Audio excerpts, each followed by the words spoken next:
বাসায় মেহমান আসতেছে, আমার ক্ষেত থেকে কিছু সবজি নিতে হবে।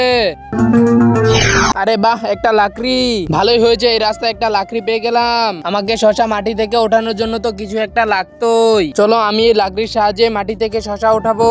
চলো আমি এই লাকড়ির সাহায্যে মাটি থেকে শশা উঠিয়ে নেই। আরে যখন আমি এই লাকড়ির সাহায্যে মাটি খুঁড়লাম তখন এখান থেকে টাকা বের হয়ে এলো। আমার মনে হয় এটা কোনো সাধারণ লাকড়ি না, মনে হয় এটা জাদুর লাকড়ি। আর আমি যখন এই লাকড়ি দিয়ে মাটি খুঁড়বো তখন এখান থেকে টাকা বের হবে। চলো এখন আমি এই লাকড়ি দিয়ে অন্য কোথাও মাটি খুঁড়ে দেখি। চলো এখন আমি এই লাকড়ি দিয়ে এই ক্ষেতের মাটি খুঁড়ে দেখি কত টাকা বের হয়। আরে এটা আমার ক্ষেতের ভিতর কে ঢুকলো? আরে এ তো আমার ফসল নষ্ট করে ফেলবে, আমার তাকে গিয়ে এক্ষুনি থামাতে হবে। একজন মা কতটা আপন হয়, যাদের মা নেই তাদেরকে জিজ্ঞেস করো। তাই আজকে দেখি এই প্রাণের প্রিয় মায়ের জন্য কয়জন লাইক ও সাবস্ক্রাইব করে। আর যারা মাকে ভালোবাসে না তারাই ভিডিও থেকে দূরে থাকো। আরে সামনে থেকে কে আসতেছে? মনে হয় ক্ষেতের মালিক আসছে, আমার তাড়াতাড়ি এখান থেকে পালাতে হবে। আরে আমার জাদুর লাকড়ি কোথায় থেকে গেল?